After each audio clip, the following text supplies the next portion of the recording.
부모님이 돌아가신 뒤 형제 자매와 싸운 적은 없는데도 어느새 연락이 끊긴 분 계십니까? 미워서도 아니고 큰 사건이 있었던 것도 아닌데 그냥 더 이상 만날 이유가 없어졌다고 느끼는 순간 말입니다. 이 생각이 마음에 걸려 스스로를 탓해본 적이 있다면 오늘 이 이야기는 바로 당신을 위한 시간입니다. 저는 평생 사람의 마음을 바라보며 살아왔습니다. 전쟁을 겪었고 가난을 건넜고 가족이 전부였던 시대를 지나 오늘의 고령 사회에 이르기까지 수많은 삶의 목소리를 들었습니다. 그 과정에서 참 자주 들은 고백이 있습니다.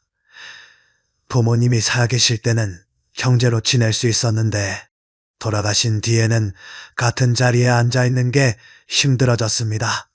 많은 분들이 조용히 미안한 얼굴로 이 말을 꺼냅니다. 한국 사회에서는 혈연은 특별해야 한다고 배워왔습니다. 형제자매는 끝까지 서로를 이해해야 한다고 말이지요. 그래서 부모를 잃은 뒤 관계가 달라지면 우리는 먼저 스스로를 의심합니다. 내가 너무 냉정해진 것은 아닐까?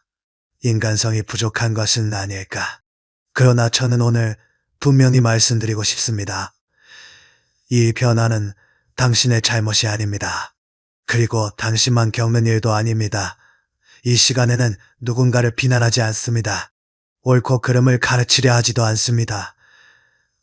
다만 왜 이런 일이 생기는지 그 마음의 흐름을 차분히 함께 들여다보려 합니다. 이야기를 끝까지 따라오신다면 지금보다 마음이 조금은 가벼워질지도 모릅니다.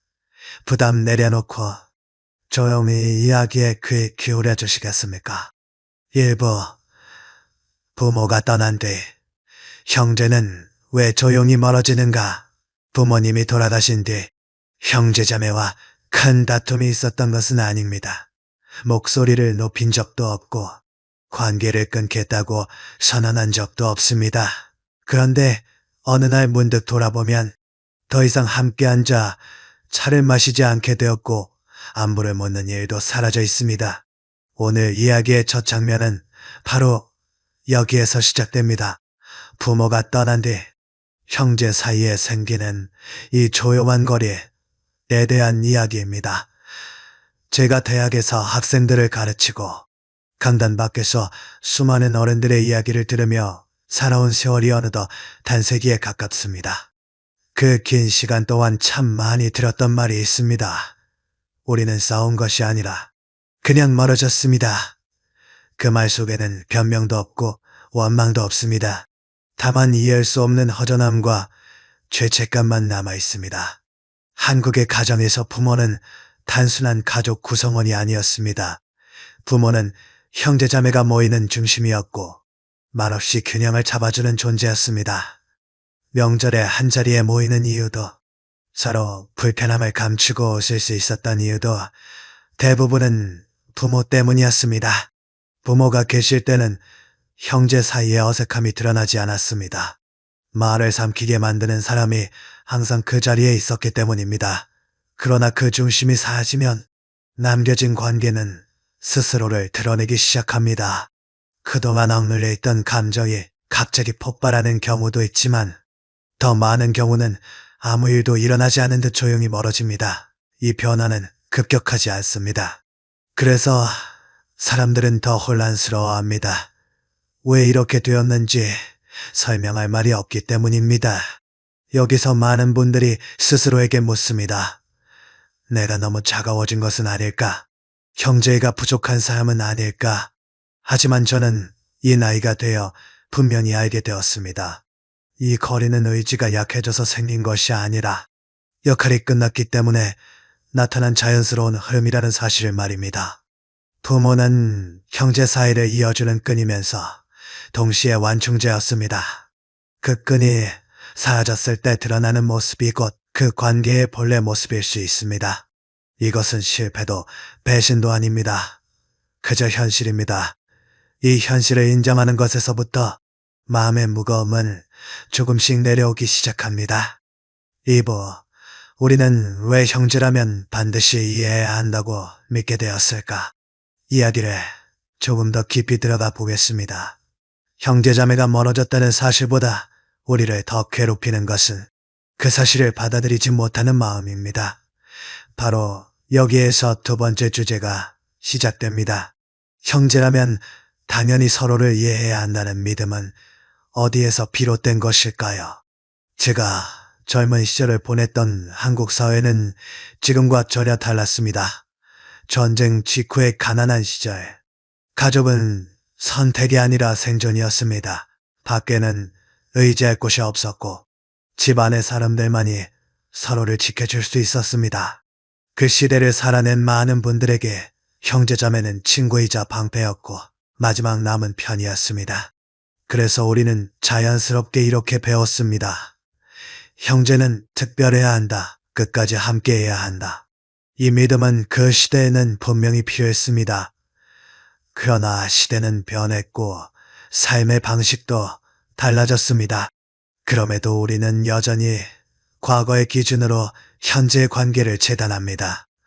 형제자매와 마음이 통하지 않으면 상황을 먼저 보지 않고 스스로를 책망합니다. 왜 나는 참고 있지 못할까? 왜 나는 이해하지 못할까? 하지만 사람의 마음은 그렇게 단순하지 않습니다.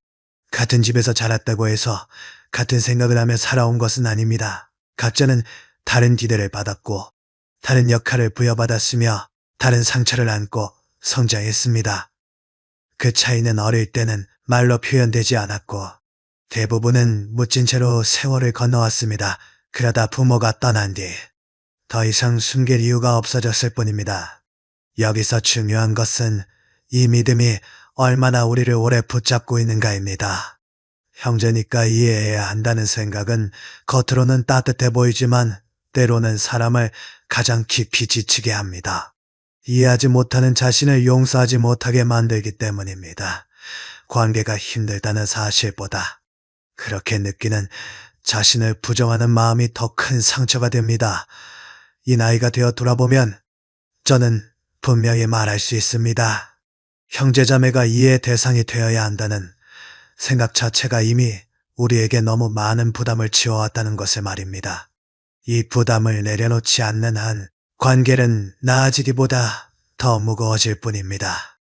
이제 다음 이야기에서는 그 무게가 어떻게 마음속에 쌓여왔는지를 조금 더 들여다보려 합니다. 3부. 같은 집에서 자랐지만 마음은 같은 길을 걷지 않았다. 이제 이야기는 조금 더 안쪽으로 들어갑니다. 형제자매 사이의 거리는 어느 날 갑자기 생겨난 것이 아닙니다. 오늘의 주제는 바로 이것입니다. 같은 집에서 자랐지만 마음은 서로 다른 길을 걸어왔다는 사실입니다. 제가 오랜 세월 사람들의 삶을 지켜보며 느낀 것은 형제 사이의 불편함은 대부분 말로 다툰 기억이 아니라 말로 하지 못했던 기억에서 비롯된다는 점입니다. 부모의 기대는 언제나 같지 않았습니다. 누군가는 책임을 먼저 배웠고 누군가는 보호받는 역할에 익숙해졌습니다. 누군가는 비교 속에서 자랐고 누군가는 비교받지 않는 자리에서 컸습니다. 이 차이는 겉으로 보면 사소해 보입니다. 하지만 마음속에는 조용히 남습니다. 어릴 때 우리는 그것을 문제 삼지 않습니다. 형제니까, 가족이니까 당연하다고 넘깁니다. 서운함이 생겨도 말하지 않습니다. 불공평하다고 느껴도 입을 다뭅니다. 부모를 곤란하게 하고 싶지 않았기 때문입니다. 그렇게 삼켜진 감정은 사라지지 않습니다. 그저 말이 없는 기억으로 남아있을 뿐입니다. 세월이 흐르고 각자의 삶이 굳어지면서 그 기억들은 조금씩 무게를 갖기 시작합니다. 젊을 때는 바쁨 속에 묻혀있던 감정이 나이가 들수록 더 또렷해집니다. 부모가 계실 때는 여전히 말을 아끼게 되지만 부모가 떠난 뒤에는 더 이상 숨길 이유가 없어집니다. 그래서 형제자매를 마주하는 자리가 편하지 않게 느껴집니다. 무언가 잘못 말할까 두렵고 예전의 감정이 다시 떠오를까 조심하게 됩니다. 여기서 많은 분들이 스스로를 탓합니다. 왜 나는 아직도 이런 마음을 품고 있을까? 왜 이렇게 좁은 사람이 되었을까? 그러나 저는 이 나이가 되어 분명히 말씀드릴 수 있습니다. 이것은 마음이 좁아진 것이 아니라 오래된 감정이 드디어 모습을 드러낸 것뿐이라는 사실을 말입니다. 형제자매 사이의 어색함은 갑작스러운 변화가 아닙니다.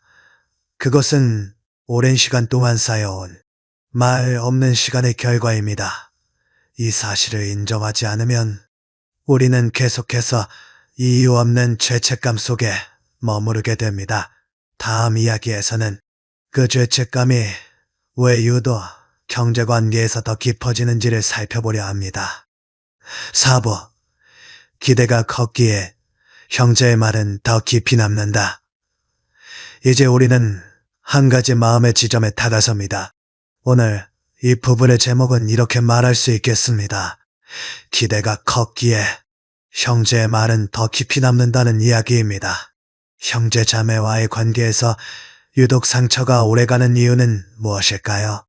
낯선 사람에게 들은 말이라면 우선 넘길 수 있었을 말이 형제의 입에서 나왔을 때는 마음 깊숙이 파고듭니다. 많은 분들이 이 지점에서 스스로를 약하다고 판단합니다. 왜 나는 이 정도 말에도 흔들릴까 하고 말입니다. 그러나 저는 수많은 삶의 이야기를 들으며 다른 결론에 이르렀습니다. 아픈 이유는 약해서가 아니라 기대가 컸기 때문입니다. 형제자매에게는 이해받고 싶다는 마음이 먼저 자리합니다. 같은 부모 아래에서 자랐으니 나의 마음을 알아주길 바라는 기대가 생깁니다. 이 기대는 말로 표현되지 않지만 마음속에서는 아주 단단하게 자랍니다. 그래서 형제의 말 한마디는 단순한 의견이 아니라 기대에 대한 응답으로 받아들여집니다. 공감해 주길 바랐던 마음이 외면당했다고 느낄 때 상처는 깊어집니다. 이때 사람들은 관계가 나빠졌다고 말하지만 사실은 기대가 무너진 경험을 한 것입니다. 이 차이를 이해하지 못하면 우리는 계속해서 같은 자리에서 자신을 탓하게 됩니다. 여기서 한번 스스로에게 조용히 물어보시기 바랍니다. 여러분은 형제 자매에게 무엇을 기대하고 있었습니까? 그 기대는 상대가 알고 있었을까요? 아니면 혼자만의 마음속에서 키워온 것이었을까요? 이 질문은 상대를 비난하기 위한 것이 아닙니다. 자신의 마음을 정확히 보기 위한 질문입니다. 이 나이가 되어 돌아보면 저는 분명히 느낍니다.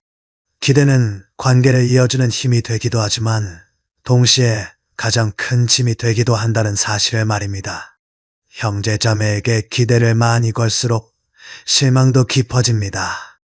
그리고 그 실망은 말이 되지 못한 채 마음속에 오래 남습니다. 이 부분에서 중요한 것은 기대를 가졌던 자신을 부끄러워하지 않는 것입니다.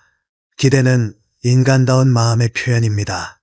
다만 그 기대를 계속 붙잡고 있으면 관계는 더 무거워질 뿐입니다. 이제 다음 이야기에서는 이 무거움을 조용히 받아주던 존재에 대해 이야기하려 합니다. 바로 부모라는 존재입니다. 오부, 부모는 말없이 형제 사이에 서 있던 사람이었다. 이제 이야기는 자연스럽게 한 사람에게로 향합니다. 오늘 이 부분의 핵심은 이것입니다. 부모는 말없이 형제 사이에 서 있던 존재였다는 사실입니다. 부모는 대개 형제자매의 편을 들지 않았습니다.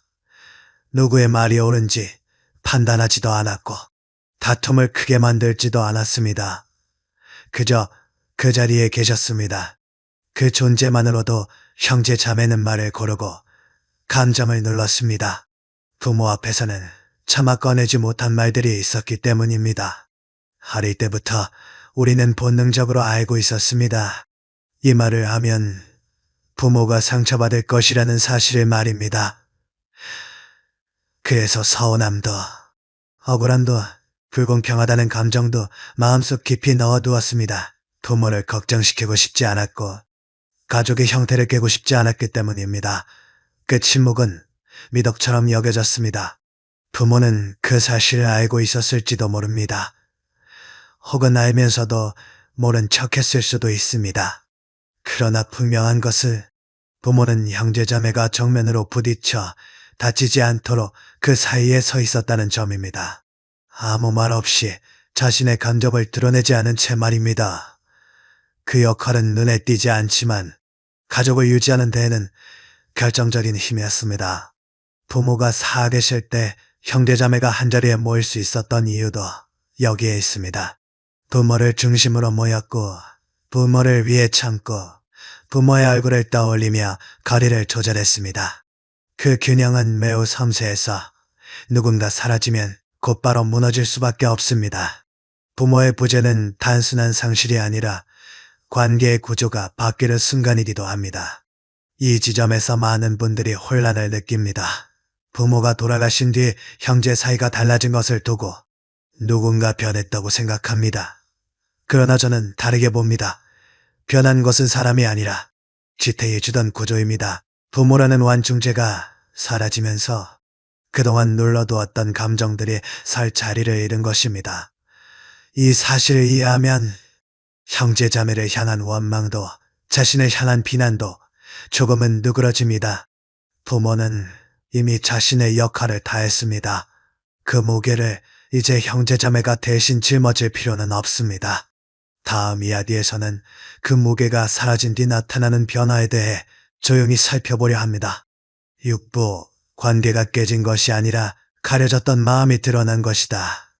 이 시점에서 많은 분들이 이렇게 말합니다.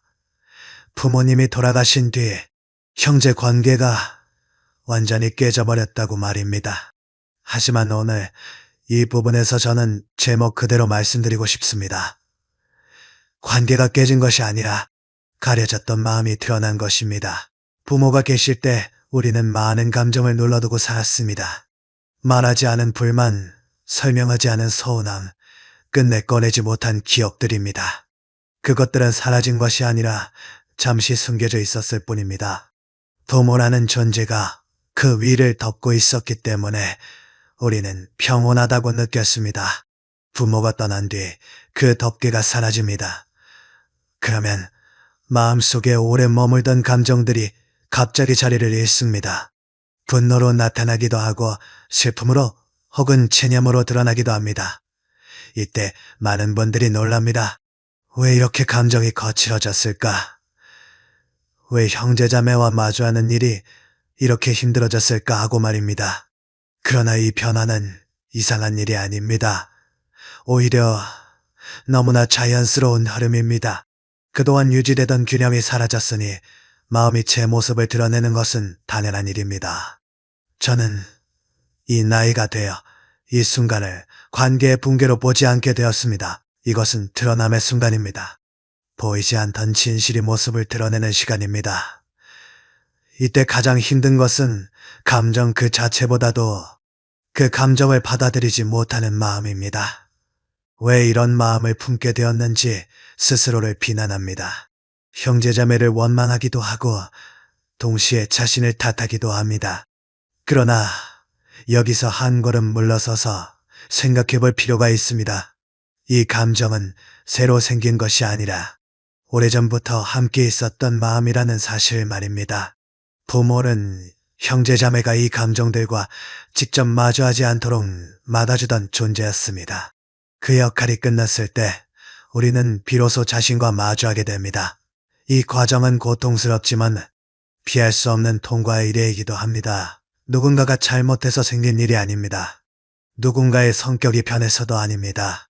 이 사실을 이해하면 우리는 다음 질문으로 나아갈 수 있습니다. 이제 이 변화 앞에서 나는 어떻게 살아가야 할 것인가? 다음 이야기에서는 바로 이 질문에 대해 무리하지 않는 방향으로 생각해 보려 합니다. 7부. 다시 예전으로 돌아가야 한다는 생각이 우리를 더 힘들게 한다. 이제 많은 분들이 마음속으로 이런 질문을 던집니다. 그래도 형제인데 다시 예전처럼 지내야 하지 않을까? 오늘 이 부분의 제목은 바로 이것입니다. 다시 예전으로 돌아가야 한다는 생각이 우리를 더 힘들게 한다는 이야기입니다. 부모가 살아계실 때의 관계를 떠올리면 우리는 그 시절을 기준으로 현재를 판단하려 합니다. 그때는 참고 웃을 수 있었고 한자리에 앉아 시간을 보낼 수 있었습니다. 그래서 지금의 거리감이 더 크게 느껴집니다. 마치 무언가를 잘못 선택한 사람처럼 자신을 몰아세웁니다. 하지만 여기서 한 가지 분명히 짚고 넘어가야 할 것이 있습니다. 부모가 계시던 시절의 관계는 이미 부모라는 존재 위에 세워진 것이었습니다. 그 관계를 지금도 유지해야 한다고 스스로에게 요구하는 것은 보이지 않는 짐을 다시 짊어지는 일입니다. 형제 자매가 부모의 역할을 대신할 필요는 없습니다. 그 무게는 원래 우리의 것이 아니었기 때문입니다. 이 나이가 되어 돌아보면 저는 이 지점에서 많은 분들이 가장 큰 오해를 하고 있다는 생각이 듭니다. 거리를 두는 선택을 냉정함으로 오해한다는 점입니다. 그러나 거리는 차가움이 아닙니다. 도망도 아니고 포기도 아닙니다. 그것은 더 이상 마음을 소모하지 않기 위한 선택입니다. 관계를 억지로 이어붙이려 할수록 마음은 더 상처를 입습니다. 이해해 달라는 요구, 편해 달라는 기대는 오히려 인연을 더 단단히 묶어버립니다. 얽힌 실을 힘껏 잡아당기면 매듭은 더 단단해집니다. 하지만 손을 놓고 잠시 두면 실은 스스로 느슨해지기도 합니다.